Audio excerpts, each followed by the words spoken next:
All right, I know everybody is coming in, but we're going to go ahead and get started because we have 3 presentations to get through today. So our ladies, thank you. So our first case is by Dr. Nadim Azar. This is the silent predator, which is necrotizing fasciitis. It sounds more like a Dateline special, but here it is. And if you wouldn't mind holding your questions till the end of the talk, we have some longer presentations today, so that would be really helpful. Thank you. Or end of the grand round session, rather.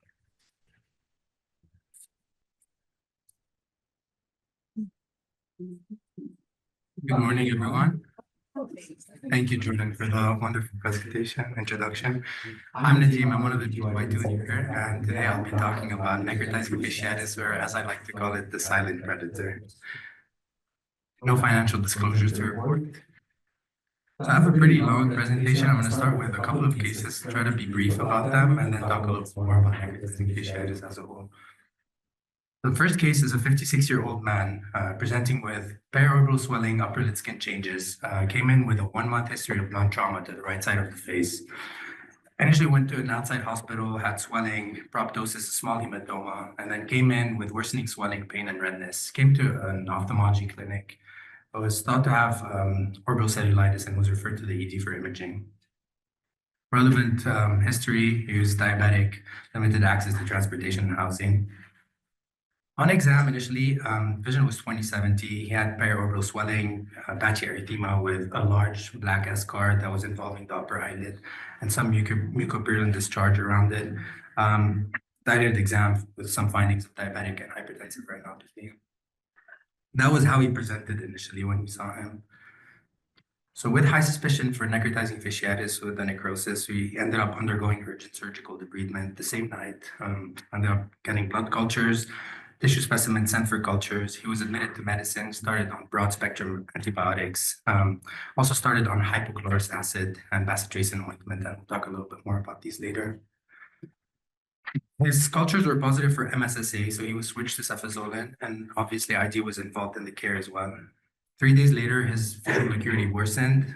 He got repeat imaging that showed a new abscess, post-septal orbital cellulitis. He underwent drainage by ENT, was switched to ceftriaxone. A repeat CT a week later showed decreased gas and fluid collection, and he was discharged to a SNF on oral antibiotics. On outpatient follow-up, his vision was 20/25. He had full EOMs. He was doing great subjectively, still had some edema and residual lag, but otherwise, we're planning to get him back in about a month for a possible skin grafting. And this is what he looked like on outpatient follow-up. Second case, also similar presentation around the same time. A 65-year-old man presented with periorbital swelling, upper eyelid changes. He reported assault 2 nights prior. He doesn't remember much about what happened, but the night prior to admission started having increased swelling to the right side of the face, felt he couldn't open his eyes, came into the ED. He's homeless, has a history of spinal epidural abscess. On exam was initially very limited in the emergency department due to his cooperation, but grossly we could see that he did not have any APD. He was at least light perception in the eye.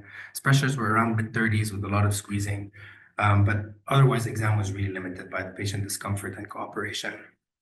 And this is how he presented initially. On imaging, so finding were concerning for an infectious process, had periorbital swelling, no post-septal involvement. He didn't have any abscess or any evidence of gas. Ran it by a radiology who thought it could possibly be infectious, but needed to follow up and monitor progression. He was admitted to medicine, started on IV antibiotics with labs and erythromycin ointment. That was very late in the morning, and then we ended up doing a follow-up a couple of hours later. He had significant periorbital facial edema, as shown by the picture, with skin breakdown inferiorly. He was feeling worsening facial pain on the right side a couple of hours later. The blood cultures ultimately showed group A strep and staph epi. His labs were elevated for white counts and CRP. Repeated imaging also showed a new extension into the neck with interval increase in inflammatory changes and new foci of gas. So he underwent urgent surgical debridement with oculoplastics concomitantly with ENT. And his cultures were also positive for group A strep and staph epi. So he was switched to ceftriaxone, clindamycin, ended up undergoing serial debridements with skin grafts, and proved subjectively he was discharged to the SNF. On outpatient follow-up, his graft was healing well, he was improving. He had a residual ectropion and would further need lower eyelid tightening and skin grafting, but is planning to come back in February for reassessment. We didn't have a follow-up picture, but that's the oculoplastic department effect. So for our third case, also similar presentation, 54-year-old woman presented with periorbital pain, redness, swelling, initially tripped over her dog at home. She fell on her face, went to an outside hospital. She was sent home on pain meds, thought the CT was unremarkable. She came back a day later to the same hospital, worsening neck pain, eyelid swelling. She was hypotensive at the time, started on pressors, broad-spectrum antibiotics, and then was transferred to the U for concern of necrotizing infection. Past medical history, significant for liver cirrhosis, no alcohol intake, it was more so fatty liver. On exam, vision was 20/25. She had significant periorbital edema and ecchymosis, spreading to the cheek, but also systemically in her body. Her lactate was elevated, CRP was elevated. Rest of the exam was deferred because she was being taken urgently to the OR by ENT, and oculoplastics offered services intraoperatively, but they were declined at the time. And this is how she presented initially. So she underwent urgent surgical debridement by ENT and trauma. And as I said, oculoplastics did not do anything at the time. Her CT showed swelling of the parotid gland and then some pockets of gas within the left lower neck with no abscess or fluid collection. Also started on the same regimen, vancomycin, zosyn, and clindamycin. Got a couple of debridements, graft placement. Vision was back to baseline. Her cultures were positive for group A strep. She was switched to ceftriaxone for a 1-week course, had residual lid lag, and decreased sensation on the affected size presumed to be related to facial nerve damage. She's planned for a graft replacement and exploration of the facial nerve, but was discharged for outpatient follow-up as well. On outpatient follow-up, baseline vision still has the lag of thalamus with multiple skin graft, planning a full thickness skin graft for better closure. She also had a little bit of eyelid scarring and had an injection of 5-FU and Kenalog, following up mid-February for her outpatient visit. And this is what she looked like ultimately. So I tried to run through these cases really quickly, just to talk a little bit more about necrotizing fasciitis. So all 3 different cases were presumed to be related to necrotizing fasciitis. So what is necrotizing fasciitis? First described by the Greek philosopher Hippocrates, initially described it as drainage, diffuse and pus-like with some gangrene. Back in 1871, was described in the US by Confederate Army surgeon Joseph Jones, who described it when he saw his soldiers having hospital gangrene with these hemorrhagic, violaceous bullae and anesthesia to the skin. It is a severe necrotizing soft tissue infection, like the name suggests, that usually tracks around superficial fascia, but can extend deeper and associated with very high morbidity and mortality. It usually affects 0.4 in about 100,000 people in the US, more so in the elderly population above 80. But periorbital necrotizing fasciitis, which is the emphasis of the talk, is usually much rarer than that, happens in 0.24 per million. The mortality associated with systemic necrotizing fasciitis is much higher. It's about 35% of patients in literature. However, in periorbital neck fasc, much lower, 6 to 14%. Rates of blindness with periorbital neck fasc, a lot of data online, but seems to cluster around 14%. And visual acuity of 20/40 or better, usually 70%. So most of them end up doing fine with visual acuity when it's periorbital. So when we think back about these 3 cases, all 3 of them happened around the same geographic area. And I heard about 2 days ago, there was a new case of necrotizing fasciitis as well. It seems there is possibly a local outbreak. And I tried to dig into literature, and it was described in the past. So in Spokane, USA, and Leicestershire in the UK, there have been geographic outbreaks of group A strep. And usually this is confirmed through pulse field gel electrophoresis. So basically cutting DNA, doing electrophoresis, and then looking at pattern analysis to try to look for a common source of infection and trace it back. So that could be something to think about if cases are spreading a little bit more, to try to track down to the possible source. Necrotizing fasciitis is usually classified into different types, type 1, 2, 3, and 4. Far and foremost, type 1 and 2 are the most common. Type 1 is actually the most common in literature. Type 1 is polymicrobial. Type 2 is more so the one that we know about related to group A strep. 3 and 4 are much rarer, related to Vibrio and fungal infections, respectively. A lot of risk factors, especially with development of necrotizing fasciitis, as you can see in the top right table. A lot of these factors we know about, like diabetes, age more than 60, IV drug use. Surprisingly, what I found interesting is that immunosuppression and general health index scores, which are a good proxy for overall health, are unrelated to survival and final visual acuity when it's related to periorbital necrotizing infection, the neck fash. But age in itself usually has a worse prognosis, worse visual outcomes, and more procedures are needed, whether it is debridements or skin grafts ultimately. And 2 studies in Korea and Taiwan showed that neck fash usually peaks during warm months of the year. In our situation, it was more so around September, October. The pathogenesis or mechanism for necrotizing fasciitis development usually started with the bacterial toxins that cause platelet aggregation, and then they develop microthrombi, causing reduced perfusion to the organs. And then the tissue is destroyed based on low perfusion, which creates more propensity for the bacteria to survive ultimately. Usually the source is identified in 70% of cases, but 30% of cases don't have any antecedent source. Pre-existing abrasions, lesions, surgical sites, or areas of blunt trauma, like we saw in our cases, more so assault and trauma related to that. So why are we so bad at recognizing necrotizing fasciitis?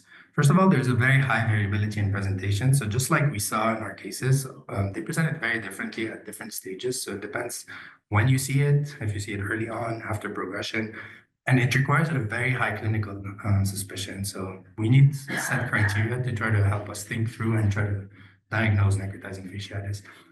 It's very easily misinterpreted as cellulitis or abscess, so very important to have a low threshold for diagnosis of neck fash. Some differential diagnosis for necrotizing fasciitis, preseptocellulitis, orbital cellulitis, also other types of infections that also present as necrosis. Some people categorize them as subtypes of necrotizing fasciitis, but this is more so for residents to think of when we were given diagnoses on the floor. It's always good to think of necrotizing fasciitis further, especially when presenting early on. Usually presents with erythema, edema, warmth, and pain out of proportion. So pain is one of the first signs, excruciating pain. Then progresses with a fulminant infection, bullae with violaceous fluids, a gangrene. Afterwards, about a week in, usually presents with anesthesia because of damage to the superficial and the sensory nerves. Crepitus happens occasionally. We tend to think of necrotizing fasciitis as the presentation with gas crepitus, but usually only 17% of cases end up with crepitus or gas, and this happens as later findings. Proptosis, restricted motility, and APT make us think of posterior involvement, which is very important because it can change the diagnosis, as we will discuss later, and the management. So before working on this, I thought that most presentations of cases would have a very clear presentation, but based on our cases, it seems they have very different presentations. Some of them come in not really sick from the necrotizing fasciitis because we think of the trauma and try to evaluate the trauma, which is the main presentation they came in for in our cases. Fewer than 25% have fever on presentation. Crepitus, like I said, or gas only appears later in time and only in 13 to 31% of cases. 18% are usually hypotensive on presentation. And then periorbital necrosis in itself has less propensity to develop necrosis because of the rich vascularity. So sometimes you can see patients without signs of necrosis, which is the determining sign that we usually look for. Some cases of keratitis, chorioretinitis, and uveitis shown as initial manifestations of periocular infection. I don't think I can ever diagnose necrotizing fasciitis with keratouveitis. So some of the ways we can think of to diagnose necrotizing fasciitis, usually higher suspicion signs are pain out of proportion, induration beyond borders of skin involvement, and usually we try to mark these areas to try to monitor progression. Hypotension, declining altered mental status, skin involvement with bullae, necrosis, ecchymosis, and crepitus. and then gas in about 17% of cases. Leukocytosis, coagulopathy, elevated lactate make us think of reduced perfusion and systemic involvement as well. The finger test is also very important because what it involves is just using local anesthesia and creating like a small incision and using the finger to press around the area. Higher signs of necrotizing fasciitis would be lack of bleeding, excessive pus, and lack of resistance, especially in the later situations. So when I was reading about necrotizing fasciitis, I came across the score, the LearnX score, developed by Wang et al. Back in 2004. It's a laboratory risk indicator for necrotizing fasciitis. They developed different variables, which are CRP, white blood cells, hemoglobin, sodium, creatinine, and plasma glucose, and had a system criteria of scoring with scores of 0, 1, 2, or 4. Done on 150 patients with necrotizing fasciitis and 300 who had orbital cellulitis or abscesses, and they were distinguished based on surgical exploration. And they found that they can stratify it into different groups, so low, moderate, and high risk for necrotizing fasciitis. Less than 50% probability of nec fasc if the score is less than 5, 50 to 75 if it's between 6 and 7, and more than 75 if it's more than 8. So the LearnX, so when they developed this, they tried to just give a gestalt picture of necrotizing fasciitis rather than use it to confirm necrotizing fasciitis. So it would be useful in patients with concerning history already that are maybe equivocal and not 100% sure that you're thinking of necrotizing fasciitis, but also with unconcerning stories because they can help provide reassurance if the score is very low and thinking of something else. So they provided this flow chart to try to evaluate clinically soft tissue infections. If we're thinking of necrotizing fasciitis and have a high enough suspicion, we go straight for emergent debridement. But if it's equivocal, we can use the LearnX score to stratify it. And if it's low score, we can start with IV antibiotics and serial lab measurements and monitor the response to treatment. If the scores are a little bit higher, we can go for a debridement or do MRIs, finger tests, and other exams that can help us. And then based on that, decide if we want to do debridement versus IV antibiotics and monitoring. Imaging, there are different modalities for necrotizing fasciitis. X-rays usually detect subcutaneous emphysema, not the deeper facial gas. Not very useful because, especially like we discussed, subcutaneous emphysema and gas is present in a minority of patients. So a lot of times it comes later. CT is what we use, usually detects inflammatory changes. And this is one of the imaging that I showed for the second patient. As you can see, the spread of the inflammatory changes can be very well marked on the right side of the scan, has an 80% sensitivity for detecting the necrotizing infections. And MRI usually is the most sensitive for this, but often limited in critically ill patients, especially that about 20% of these patients come in hypotensive. The medical management for necrotizing fasciitis usually starts with antibiotics. We start with broad IV antibiotics and stabilize them hemodynamically. We typically aim for coverage of the most common types, which are type 1 and type 2, group-based strep and polymicrobial. Several options are described in literature for management, but in our cases, as you saw, most of them are covered on vancomycin, zosyn, and clindamycin. The use of clindamycin is more so for its antitoxin properties, so it helps with the toxin, especially for group A strep. No guidelines regarding the duration of therapy are in literature, but recommended by experts to treat for at least 2 to 3 days. And then we can tailor the antibiotic coverage based on whatever cultures we get. This is on the Pulse website for the university, a couple of different options based on the sensitivities ultimately. There are some adjunct medical therapies described in literature. First of all, hyperbaric oxygen. There have been some studies evaluating hyperbaric oxygen, mainly shown to be effective in very severe cases, reduces mortality and morbidity, but less so in less severe infections. IVIG, there was a study showing that it has a decreased odds ratio compared to standard therapies, also used for severe cases. And negative pressure dressings also help a lot with granulation of tissue and for the antimicrobial molecules to work better. But definitely no large studies in literature, especially for periorbital nec fasc. So it would be reasonable to use it for cases that are more severe, that are really not responding to traditional treatment. Hypochlorous acid. This is a hot topic in necrotizing fasciitis management with a very controversial data.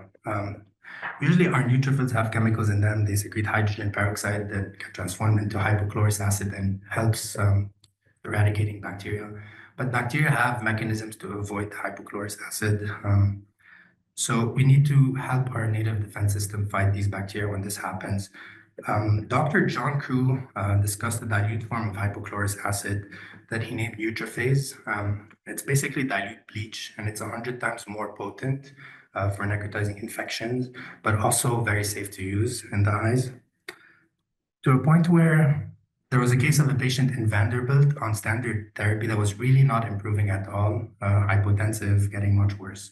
Within hours of starting hypochlorous acid, the patient improved significantly. It caused a paradigm shift in the treatment of these patients in Vanderbilt, and now they only use hypochlorous acid for treatment. They also ended up doing a case series of their patients between 2015 and 2024, and the results showed significantly improved vision, less debridement than literature, 0% of exenteration, 0% of death. Surgical management. The most common and most important thing to do is surgical debridement, aggressive debridement, very early on until healthy tissue is seen or until you see bleeding. So basically resecting all the necrotic tissue. Usually needs serial debridements in literature, an average of 1 to 5. Worse initial visual acuity correlates with increased need for debridement, but ultimately having more debridements does not end up giving you better outcomes with final visual acuity. Some experts advocate for CT-guided debridements to preserve healthy tissues. Time is essence in management of necrotizing fasciitis with debridement. There was a systematic review that showed that debridement within 6 hours and within 12 hours had conferred a better mortality compared to more than 6 and more than 12. Flatus et al. Developed modified wound closure for periorbital neck fascia to reduce retraction and keratopathy. There are common side effects with it. So basically, they close the skin with interrupted sutures about 5 millimeters apart, and then they space them with iodine impregnated gauzes that they start removing progressively every 2 days, and then they start doing additional debridement PRN, and finally do a closure when healthy. Had very good outcomes in terms of survival, infection clearance, and final visual acuity. Integra is a bioartificial skin substitute that we use a lot. Basically, it's a bilayered structure with a dermal replacement layer of bovine collagen and silicone epidermal layer. You place it over the debrided area, and it helps with skin grafting on top of it. Usually used in cases where you want to gain time and decrease the number of reconstructive surgeries. Finally, posterior orbital involvement is important because we need to differentiate true spread of bacteria into the orbit versus some toxin sequelae from the bacteria. There was a study on orbital neck fascia that showed that 85% ended up with good visual prognosis without exenteration, and 2.5 ended up having exenteration. However, 2 recent case series showed that orbital exenteration in orbital necrotizing fasciitis spread was done in almost 60% of cases. So maybe we might be overdoing exenterations, and maybe the bacterial toxin effects are higher, or more so the symptoms happening. And orbital neck fascia without radiographic findings could be treated with debridements. If viable tissue is not reached and the fasciitis persists, then it would be reasonable to perform exenteration. And finally, this is my last slide. Why should we care? So we know that 15 to 34% of patients with necrotizing fasciitis are inaccurately diagnosed early on. And we know that the mortality and morbidity is still very, very high in literature. So it would be very reasonable to just have very low threshold for diagnosing necrotizing fasciitis and having prompt aggressive treatment with debridements and medical management. I'd like to thank the following individuals for the help on this presentation: Dr. Kirsten and Dr. Kim, but also Dr. Srivatsan, Dr. Long, and all the residents and fellows involved in the cases of these 3 patients. These are my references. Thank you, everyone.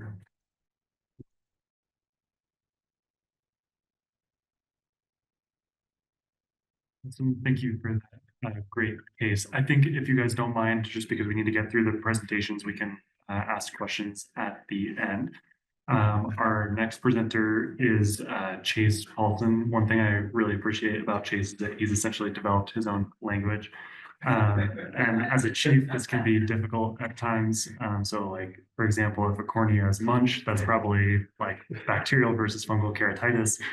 If he's chilling, it's probably in the anterior two-thirds of the stroma. If he's not chilling, he's probably perforated. So uh, his case today is called a chase case, and that's a new one. I have no idea what that means. So I don't know what we're getting today, but stay tuned.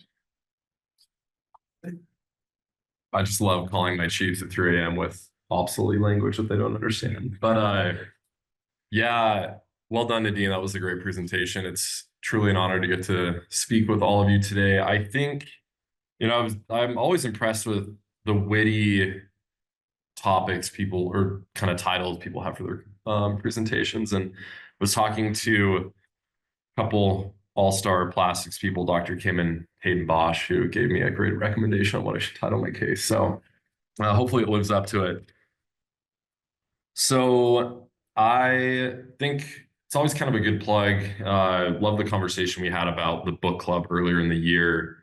That comes up for the interview season, but a book that I was recommended is called Cobalt Red. If anyone's read it, it's absolutely phenomenal. You should definitely take a look at it.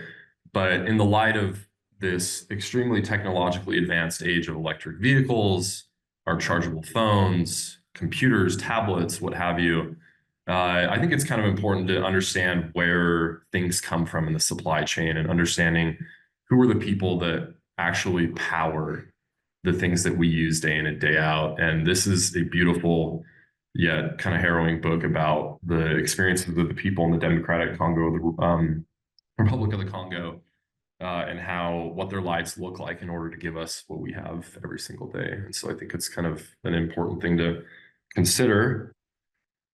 Okay, with no further ado, this was the 5 p.m. patient the day before Thanksgiving as we were trying to get out of neuro-op clinic.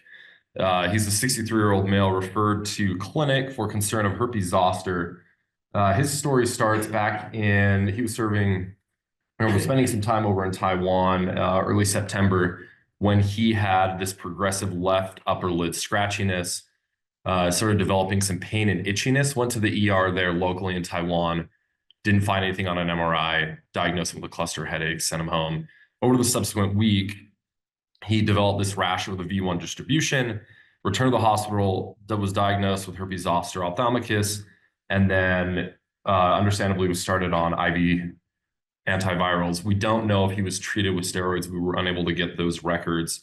But after a couple of days of IV antivirals was improving, he decided at that time to come back to the United States.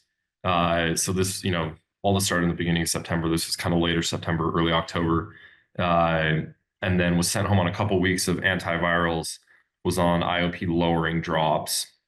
And things kind of ramped up for him a week after he got home. He started having the inability to move his eye around or close his eye, got tons of tearing, tons of light sensitivity, went to an ophthalmologist down in Utah Valley who was quite alarmed, sent him for an immediate MRI at a local ER, and the radiology read was no orbital cellulitis, nothing concerning in the orbit. They gave him acyclovir, 800 milligrams, 5 times daily. And then when he followed up with the local provider, they were quite confused and referred him, just thinking that this could have been an orbital cellulitis, sent him up to us, neuro-op.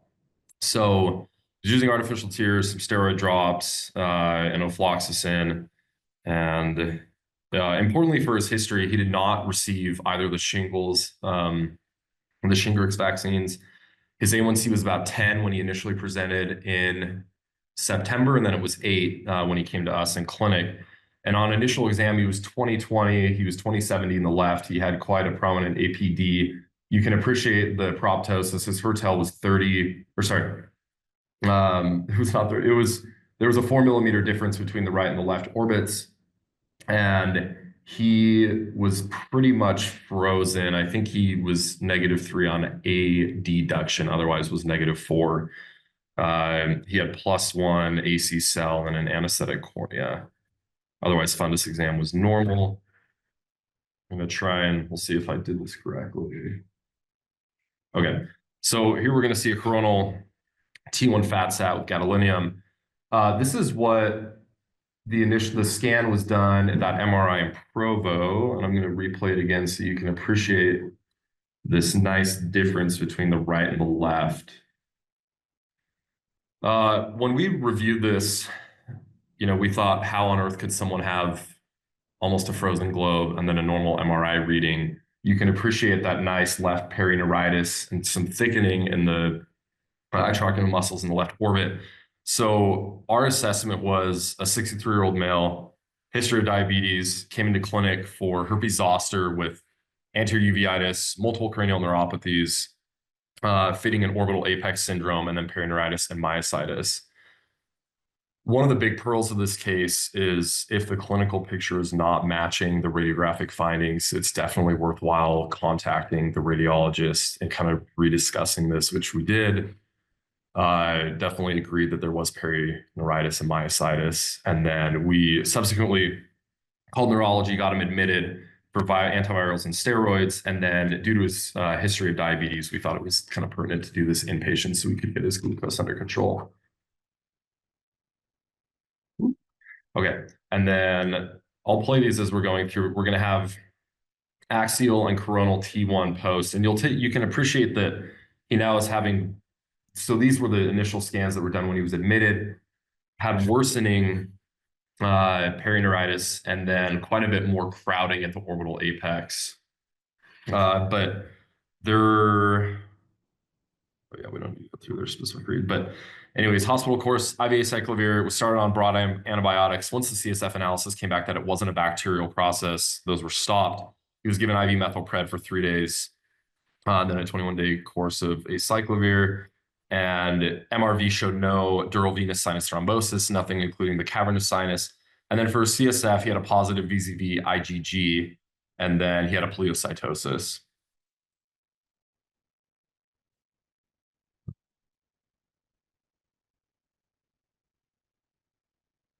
Complicating his course on the MRI brain, we can see here in the left anterior choroidal kind of territory. It sits right between the 3 major cerebral vessels or arterial vasculature, that he ended up having a stroke around this time that we obviously do not see in clinic, but is not that uncommon with some of the sequelae with kind of a herpes zoster posterior spreading infection.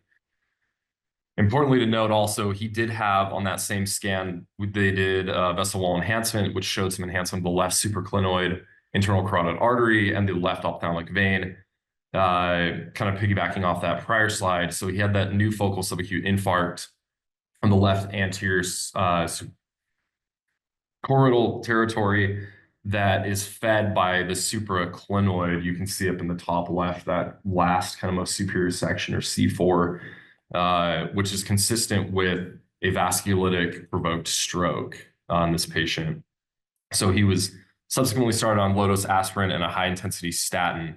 Importantly, finished up his hospitalization, started following back up with us, came back in early December, had marked improvement in his symptoms. His acuity was now 20/30 from his 20/70 on initial presentation, and then less pronounced APD. Motility was still pretty significantly impaired, but he was continuing his outpatient antivirals and steroids. And then on the 16th, he had a stable acuity, proptosis mostly resolved, and then his motility was actually at a -0.5 to -1 in all directions, now 3 weeks post-treatment.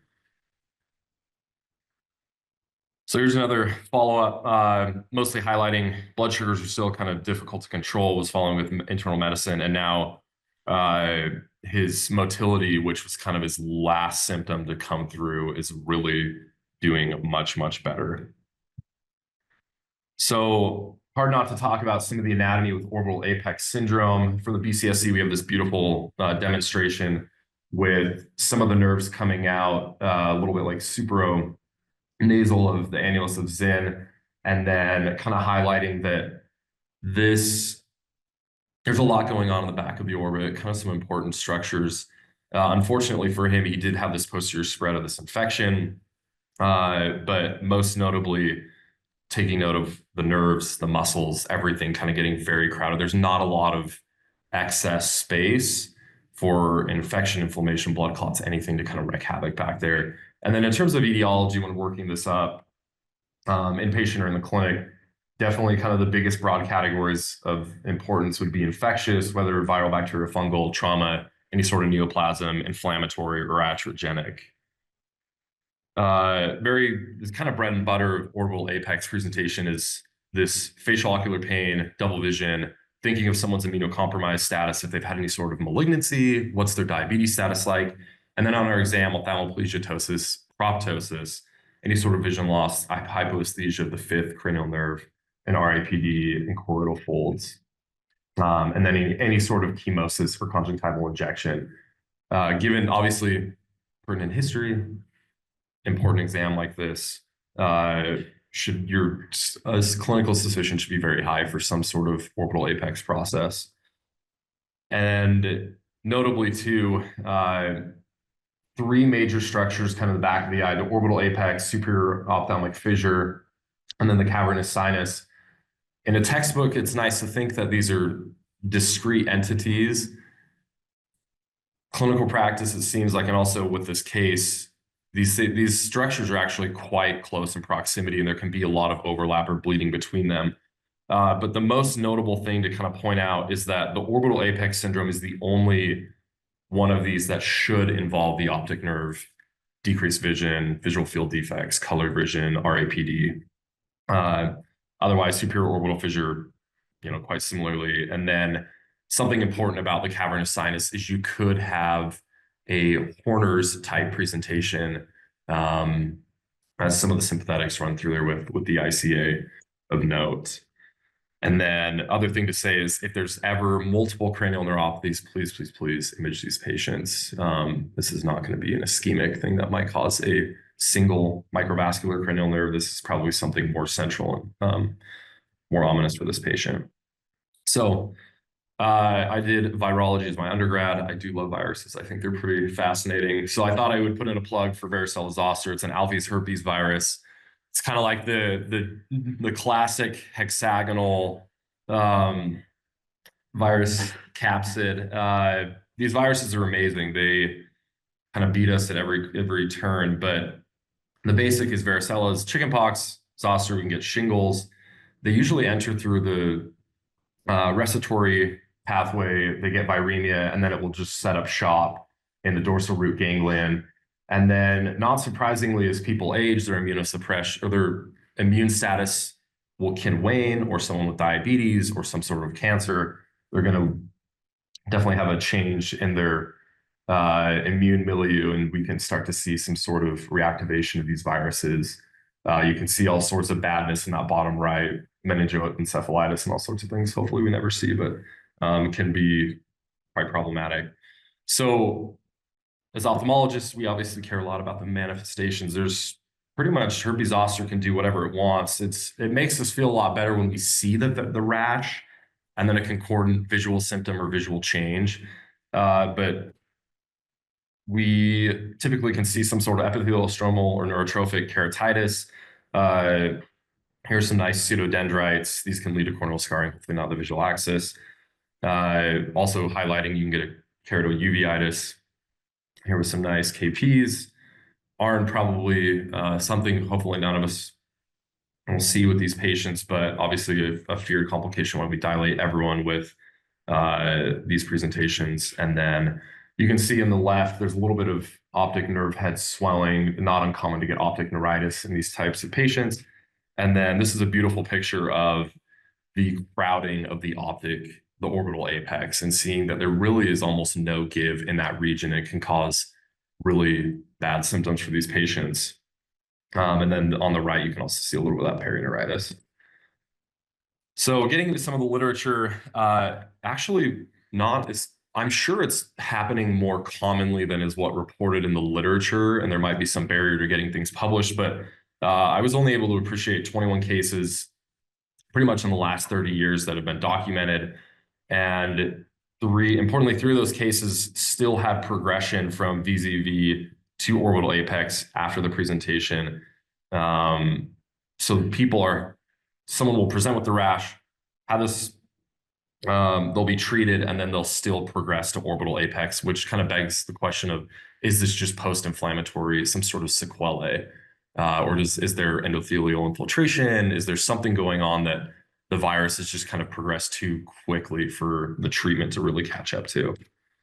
So once again, herpes zoster seen herpet is the fancy term for saying that there's no vesicular rash, yet they do have herpes zoster ophthalmicus. Especially as a trainee, it's nice to kind of bank on seeing a rash and then hoping we're going to treat the condition. But very important to consider that people can still have this condition and it can lead to orbital apex. They can still have cerebral vasculitis and these feared complications even without the rash. And then this is a nice slide from a case report or a case series that kind of summarized all of the orbital apex literature up to 2022. 15 cases, a couple were immunosuppressed, others were unknown. Most of the visual acuity was 2200 or worse. Only one was about 2040. Ours fit in the 2070 camp. And then the rash to orbital apex time onset is about 10 days. Soonest was they presented at the same time, and then one rash or the orbital apex apparently came on about 30 days after. Most people, when it's a more central process, almost no one treated with oral antivirals, just thinking that IV is going to be kind of like the standard of care there, but there's really no formal literature showing that. And then most recovered vision quite well, and then some did have some residual ptosis and ocular motility problems. And with our patient, it was the EOM stuff that kind of resolved most in the latter end. Kind of getting closer to the end here. Very, very, very importantly, herpes zoster can lead to CNS vasculitis. We saw this with this patient. It can end up leading to strokes. Can look like can have a GCA picture, venous sinus thrombosis. This is something that definitely can have a huge kind of, as an ophthalmologist, you can save someone's life doing this or diagnosing this correctly. There's only a few case reports of herpes zoster. Actually, 2 of them were in the late 1990s and 1 in 2019 that I could find that actually describe HCO leading to OAS and CNS vasculitis. You can see in this picture, this is all sorts of little teeny tiny areas of narrowing of the vessels that we would typically see in a CNS vasculitis. So that picture was really cool. And then in terms of treatment, orals versus IV, kind of alluded to, there's no formal literature on this, except there's a study looking at ARN. There were 62 patients over in the UK on Moorfield region where half were treated with IV cyclovir for a week and then PO for 3 months. And then the other half were just treated with PO for that same timeline. The p-value was about 0.16. There was no statistical significance between IV to oral versus oral the entire duration, kind of begging the question that maybe the oral valacyclovir actually has great bioavailability. But that is considered for ARN when, at least what I could see in the literature for anything cavernous sinus, orbital apex, people go straight to IV, make sure they're getting better, and then after they've kind of hit that acute period in the hospital, then they transition off. Almost everyone in the literature for orbital apex does treat with concomitant steroids. Once again, we don't know if he was treated initially with steroids in Taiwan, but could have been kind of helpful, better understanding the picture here. And this is a beautiful picture of Prince Edward Island. I don't have, these are my references, and I think I will defer questions till the end, so give Sara some time. Thanks, everyone.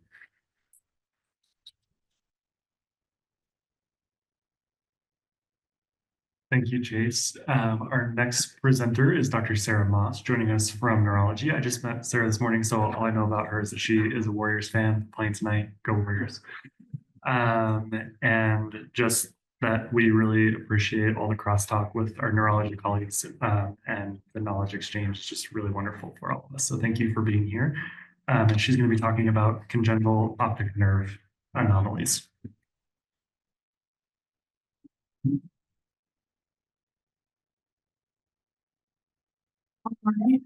Thank you everyone for being here and thank you for having me. I'm currently a third-year child neurology resident. I worked with Dr. Bagunta on this topic, and let's get started. So first and foremost, we're going to review the case. We're going to review the embryology of the eye and discuss some of the most important congenital optic nerve anomalies. So let's get into the case. We're going to be talking about an 11-month-old male. He had a history of torticollis and presented with eye misalignment when tired. His right eye would go inward since birth, but is now increasing in duration to being daily. He otherwise had a normal birth and developmental history. Spath medical, since he's so young, actually didn't have any significant medical, surgical, no medications. Family history had no childhood eye disease or anything like that. And social history was up to date on vaccines. On physical exam, he was able to fix and follow with each eye. He had a positive induced tropia test bilaterally and good accommodation bilaterally. He had a left head tilt with the torticollis. His pupils were equal in light and dark, brisk reactions, difficult to evaluate for an APD though due to age, and poor red reflex on the right. His extraocular movements were full with smooth pursuits and no nystagmus. He had alternating intermittent esotropia with a 10 prism diopters at near and 15 prism diopters at distance. His anterior segment exam was normal.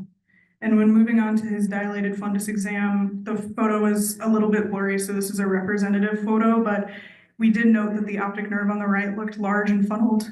The surrounding posterior pole was filled with glial tissue. There was an increased number of straight retinal vessels arising from the disc margin, and parapapillary pigmentation can also be seen. His left eye was otherwise normal. He did have a brain MRI with and without contrast, and we can see two different images, T2 flare and T2, and then just for reference, two axial views with the T2 on your right. And there was no concern for any intracranial abnormality identified, but there was concern for right protrusion of the optic globe. They also obtained an MRA, which showed a bifurcating right posterior communicating artery suggestive of a fetal PCA, but the rest of the MRI was normal. So what's the overarching diagnosis? It's morning glory disc anomaly for this patient. He also had alternating esotropia and amblyopia, and we discussed with the family that this is sporadic, can result in reduced visual potential, which I'll talk more about in a minute. He had a risk of retinal detachment and potential vascular anomalies and sensory strabismus. His family was canceled to go to the ER if there were stroke-like symptoms, and we offered genetic testing, but they were not interested. We started patching up to 1 hour a day and opted to not start classes yet for this child. So when looking at the embryology of the eye, in normal eye development, the neuroectoderm approaches the surface ectoderm. I'm not sure if this works. There we go. Approaches the surface ectoderm and forms the optic vesicle. The optic vesicle then invaginates to form the optic cup dorsally and proximally, and the optic fissure ventrally and distally, which you can see in the second image here. The most proximal portion of the optic vesicle forms the optic stalk. The margins of the optic fissure grow toward each other until they fuse, leaving a small opening, the optic disc, for the haloid artery, and it, if you can see here, closes ventrally last, which will be important for another congenital optic nerve anomaly. The optic fissure begins to close within the 5th week of fetal development and is completed around week 7. This ultimately results, hopefully, in a fully formed and developed eye. So when looking at morning glory disc anomaly, it's a rare congenital malformation of the optic nerve, named mainly due to its appearance of the morning glory flower. Embryologically, it is presumed to be a defect in the fetal fissure closure or a primary mesenchymal abnormality. Symptoms at diagnosis can range from poor visual acuity, upwards of 2200 or worse, but at onset, and when you see the patient can be normal, the lifetime risk of visual loss is very poor. Patients can have an enlarged blind spot on visual fields. Amblyopia may be a contributing factor to the poor vision in unilateral cases. And there's also a 30% lifetime risk of retinal detachment as well. There are additional associated diagnoses with morning glory disc anomaly, indicating a need for brain imaging. The first is basal encephalocele. This is a congenitally malformed outpouching of the meninges, often containing the optic chiasm, the hypothalamus, and protrudes through a defect in the sphenoid bone. Children with this structural defect often have dysmorphic features, including a wide head, flat nose, hypertelorism, and a cleft lip. Many patients with transsphenoidal encephalocele also have colossal agenesis and enlargement of their lateral ventricles. And although common presentation of basal encephalocele includes these midline defects, some adults will just present with headaches, visual field deficits, or vision loss. Can also be associated with vessel issues, including hypoplasia of the cerebral arteries, moyamoya, which is a cerebral vascular disease causing progressive stenosis of the internal carotid arteries, which can lead to the accessory vessels that you see in this image here, causing this kind of puff of smoke appearance, which is the Japanese term for moyamoya. It can also cause face syndrome, which is posterior fossa malformation, large facial hemangioma, arterial anomalies, cardiac anomalies, and eye anomalies, and then also be associated with neurofibromatosis too. Lastly, it can be associated with pituitary stalk duplication, leading to incomplete splitting of the developing pituitary stalk, the precordial plate cell duplication, or notochord tissue splitting. PSD is more often reported in patients that also have comorbidity with moyamoya. So if you are to see a patient with morning glory optic nerve anomaly, a dilated fundus exam should be done to detect serious retinal detachments that tend to originate in the parapapillary area and extend to the posterior. We also recommend obtaining a brain MRI and MRI orbit with and without contrast, an MRA for the associations that I mentioned earlier, and then also monitoring for retinal detachment. There's no ultimate treatment for morning glory disc anomaly. However, it is important to optimize visual acuity to prevent amblyopia. Also, counseling on a lifetime risk of stroke is important, where upwards of 15% of these patients are at risk for moyamoya. However, there's no current recommended annual screenings or brain MRIs to obtain at this time. So what if it wasn't moyamoya? What's on the differential? One thing to think about is optic nerve colobomas. They'll typically appear as a white excavation involving the inferior portion and extending to the choroid and retina. The colobomas also lack the central glial tuft and parapapillary pigmentation seen in morning glory disc anomalies. And embryologically, since the optic fissure closes ventrally last, as I mentioned, the location of the coloboma is usually ventral. It's important to differentiate from a morning glory disc anomaly because optic nerve colobomas are associated with other syndromes such as Charge syndrome and coloboma renal syndrome, which is associated with a PAX6 mutation. For optic nerve hypoplasia, this is caused by the mesoderm failing to fully form connective tissue of the optic nerve. It's more common cause of visual impairment in children specifically than an optic nerve coloboma. And bilateral disease is more common than unilateral. On exam, the optic nerve appears small, and there's an area of hypopigmentation surrounding the nerve, and this is called the double ring sign. This is an extension of the retinal pigment epithelium on the outer lamina cribrosa, and is associated with maternal type 1 diabetes. And also we recommend obtaining endocrine testing when you see this due to pituitary anomalies as well. Two other congenital eye anomalies include peripapillary staphylomas, where the optic disc is seen at the bottom of the excavation. It can be differentiated from morning glory disc anomaly by the lack of central glial tuft and normal retinal vasculature. It's caused by low peripapillary structure support, resulting in incomplete differentiation of the posterior sclera from neural crest cells specifically, which is different from coloboma, which is incomplete closure of the embryonic fissure. Visual outcome is usually poor. And then finally, optic disc pit presents as a unilateral, solitary, ovoid, gray-white excavation of the optic disc, most commonly in the inferior temporal quadrant of the nerve head. Optic pits are thought to be a result of incomplete closure of the superior edge of the embryonic fissure. Vision is usually unaffected in this case. So this is ultimately a summary of everything, including the embryologic abnormalities that occur during development and also lifetime visual impairment. But for the sake of time, thank you, Dr. Vigunta. If you have any questions, and these are all of my references as well.